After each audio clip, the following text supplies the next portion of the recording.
Bom dia, meus caros alunos. Hoje, nossa disciplina de microbiologia, a gente vai fazer uma revisão sobre vírus. Eu espero que vocês estejam bem. Um bom dia a todos. Sejam todos bem-vindos à nossa aula. Espero que vocês estejam bem, sintam-se todos abraçados por mim e por essa instituição de ensino. Vamos dar início à nossa aula. Infelizmente, nós ainda estamos nesse lockdown, não é o que nós queríamos. Sabemos que essa doença, sabemos que o coronavírus não é apenas na nossa cidade, mas sim em todo o estado, em todo o nosso país e o mundo inteiro. Milhões de pessoas afetadas com essa pandemia. Eu venho desejar a vocês aqui um fraterno abraço aí online. Um abraço a todos aqueles que estão sendo afetados por esta pandemia. Deixo aqui minha solidariedade a cada um de vocês e a todos aqueles que estão sofrendo de alguma forma com a pandemia. Continuando o que a gente viu lá em sala de aula sobre vírus, a importância de nós estudarmos e fazermos essa revisão sobre vírus. Lá no trabalho de vocês, tem lá o portfólio. O que vocês tiverem de dúvida, gente, me procurem no privado que eu respondo a cada um de vocês. Não fique com vergonha, a gente está aqui para facilitar ao máximo o aprendizagem de vocês. Damos continuidade falando sobre vírus, vamos falar dar uma revisão sobre vírus. O que faz é um parasita manter-se fiel ao seu hospedeiro. Vocês lembram que a gente deu início à introdução lá em sala de aula, falando de parasitas. Um parasita pode atacar outro hospedeiro. Para começar essa interação parasita e hospedeiro, o parasita deve ter contato com o hospedeiro e vencer as barreiras de defesa do organismo. Como vocês sabem que o hospedeiro vai ter ali a sua fonte de alimento para o parasita, não é isso? E outros recursos a prolongar a associação de tempo e também para ele se multiplicar, disseminar os seus descendentes. O hospedeiro, por sua vez, reage, contra-ataca, de modo a resistir ou sofrer um impacto não muito danoso, atenuar o seu problema. Vocês lembram que nem todo vírus vai causar patologia, porque o hospedeiro vai ter também suas fontes de defesa. Pode levar o parasita a especializar-se tanto que acaba ficando dependente do seu hospedeiro, tornando-se incapaz de parasitar em outros organismos. Vocês sabem que o parasita pode ficar fiel a seu hospedeiro. A gente deu um exemplo lá de piolho, que o piolho é um parasito, e esse parasito ele causa alguns danos ao hospedeiro, mas também ele fica fiel ao hospedeiro. Ele não sai dali porque ali tem o seu abrigo, tem como ele disseminar os seus descendentes. Os parasitas, ou seja, insetos, micro-organismos ou nematóides, eles buscam sempre um sinal do hospedeiro para explorar, reconhecer. Muitas vezes esse sinal é de natureza química, embora as defesas do hospedeiro possam ser generalistas. Muitas das respostas dos hospedeiros pode ser também muito específica, como ocorre as respostas imunológicas do sistema imune.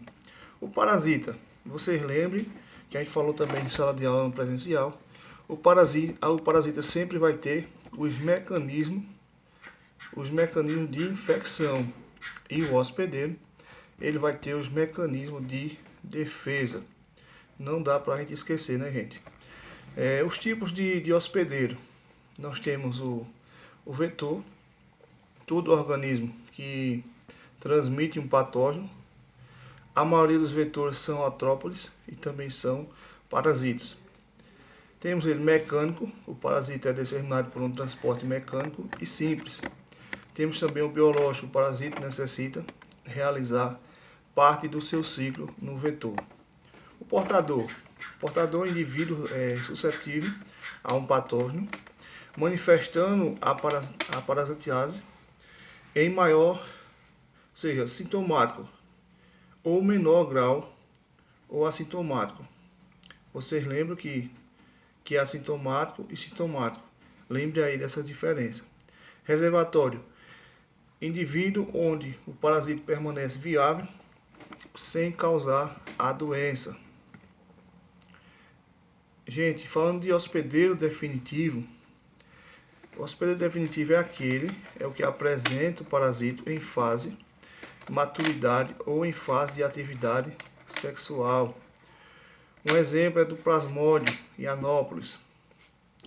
No seu ciclo de vida, o hospedeiro definitivo.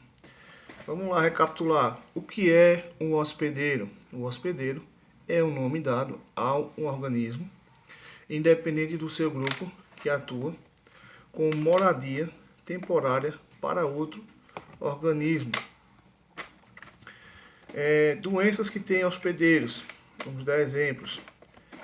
Alguns exemplos de patologias. A gente viu em sala de aula esquistossomose, que tem hospedeiro no seu ciclo de ocorrência. Vimos também em sala de aula doença de Chagas. Vimos leishmaniose, dengue, malária e febre amarela. Portanto, esses são os exemplos que nós temos de algumas patologias, algumas doenças que têm esse hospedeiro. A doença de Chagas, a gente viu como funciona lá em sala de aula. Leishmaniose, também a gente viu o seu ciclo. Em sala de aula, as características do hospedeiro, como pode ser? O hospedeiro pode ser considerado como qualquer ser vivo que abrigue um agente em seu organismo. São conhecidos como o hospedeiro definitivo e o hospedeiro intermediário. Para que a gente diferencie aí, vocês grifem aí no caderno de vocês, escrevam e coloquem aí: o hospedeiro definitivo é aquele onde o parasito atinge a maturidade, reproduzindo-se sexuadamente.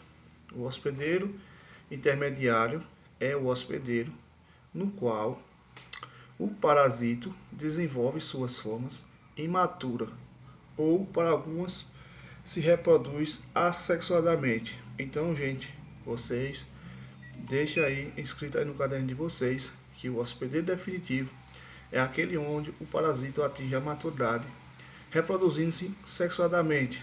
E o hospedeiro intermediário é o hospedeiro no qual o parasito desenvolve suas formas imaturas, ou para alguns, se reproduzem assexuadamente. Não esqueçam de deixar bem anotadinho aí no caderno de vocês. O que é um parasita? Vocês lembram do parasita? Que os parasitas são organismos que vivem em associação com outros, dos quais eles retiram de meios para a sua sobrevivência. E geralmente, normalmente, ele vai, de certa forma, prejudicar o organismo, o hospedeiro. Um processo conhecido como o parasitismo. A gente falou da leishmaniose cutânea. Temos também a leishmaniose visceral. A gente viu que é uma doença grave, que é causada por um parasita, transmitida pela picada de um mosquito. Esse mosquito, conhecido como mosquito palha, ele pode afetar cães e também seres humanos. Ele pode afetar os seres humanos e também cães.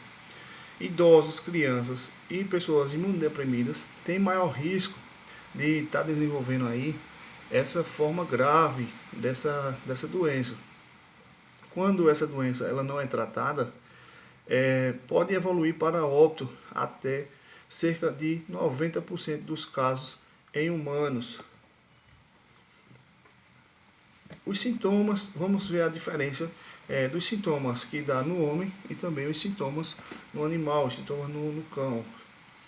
O mosquito palha, que é o transmissor, né, gente? Os sintomas principais no homem: febre, muita febre no homem, aumento do volume do fígado e do baço, dá também emagrecimento, complicações cardíacas e circulatórias, desânimo, apatia e palidez. Essa febre intermitente, aquela febre que dá e volta, o aumento desse volume do fígado e do baço, o volume fica tão alto que você apalpando, você consegue sentir o volume desse baço e desse fígado. O emagrecimento, complicações cardíacas, que aí pode afetar a nossa pressão arterial. O desânimo, a falta de apetite e também o paciente fica muito pálido. Os sintomas no cão, que deve ser também tratado, e aí por especialista, né, no caso aí de zoonose.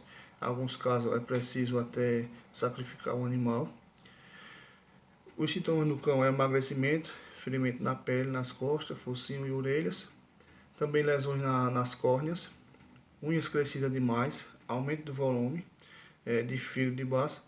O animal também fica abatido, desanimado e também a falta de apetite. Portanto, gente, tá aí para vocês a diferença da leishmaniose no homem e também no cão. Intermediário, só lembrando para vocês, para a gente deixar bem frisado aí. Intermediário abriga um parasita na fase de larva.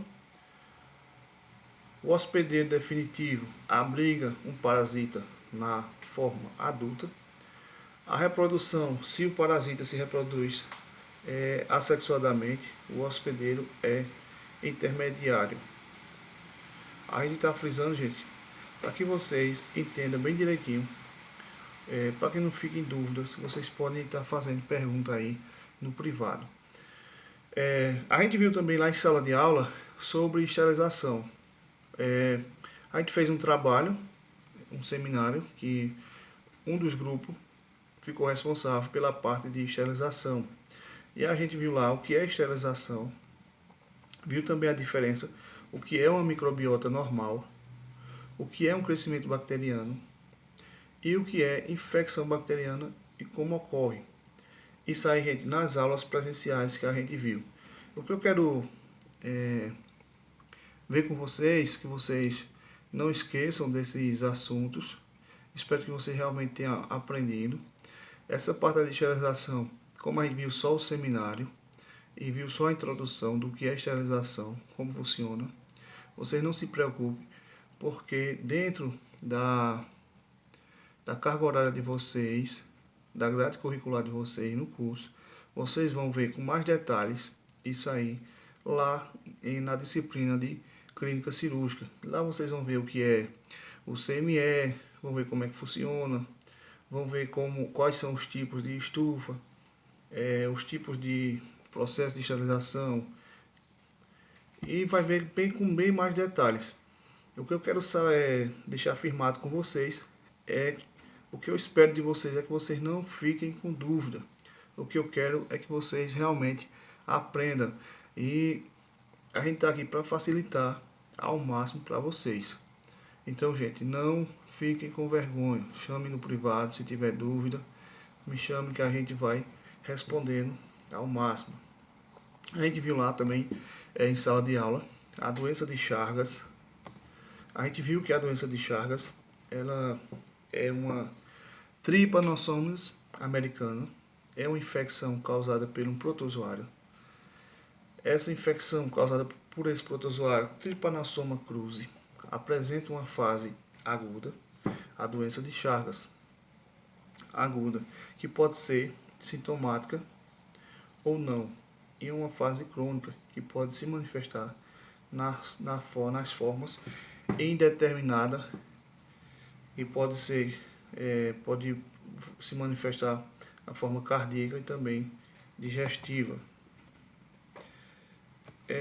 A gente viu que o Trypanosoma cruzi, o famoso barbeiro, o seu habitat natural são aquelas casas de barro. Também no açaí, é uma forma de contaminação também no açaí, porque esse açaí aí, ele geralmente é triturado. Se ele tiver contaminado, tiver com esses insetos, as fezes dele aí vai ser triturada e pode vir no açaí. venha contaminar as pessoas. A gente sabe que o ser humano, a invasão do ser humano nas migrações, nas criações das cidades, e nós invadimos, na verdade, os habitats naturais dos insetos. E não é diferente com o barbeiro. O barbeiro, fiquem ligados, gente, que não só é apenas essas casas de barro, não é lá no açaí, eles também podem estar por todas as partes, tá, gente? Essa doença de Chagas é uma doença infecciosa, como vocês sabem, causada por esse parasita encontrado nas fezes do inseto do barbeiro. Então, gente, não é só o barbeiro que traz a doença, e sim o parasita encontrado nas suas fezes. A doença de Chagas é comum em locais onde o inseto triatomídeo, o barbeiro, é encontrado. Ele é mais comum encontrado na América do Sul e América Central. Ele é responsável pela transmissão do protozoário Trypanosoma cruzi ao homem. Essa doença pode ser leve, causando inchaço e febre, ou pode também durar muito tempo, se não tratada. Pode causar insuficiência cardíaca, congestiva. O tratamento para a doença de Chagas, elas também se concentram no uso de medicamentos que matam o parasita no controle dos sintomas. Como vocês sabem, a transmissão é pelo tremassoma, entra no sangue a partir do contato das fezes do inseto. Quando o barbeiro faz a picada ali, no mesmo momento ele defeca, e o ser humano, sem querer, termina coçando ali, aquele orifício que ele furou ali, a gente acaba levando essas fezes, esses parasitas, para dentro da nossa a ferida com a mucosa, assim como pode ser também no olho, pela ingestão de alimento. Quando ele faz a picada que a gente coça, pode estar levando esses parasitas para dentro da nossa corrente sanguínea, através de ingestão de alimentos contaminados e também pela mucosa do olho. Isso aí são as formas de contaminação. Pode ocorrer também recebendo transfusão de sangue ou transplante, pessoas com a doença. Gente, eu espero que ficou bem claro para vocês o que é essa doença de Chagas, que ela, a condição médica que ela é causada por esse protozoário aí.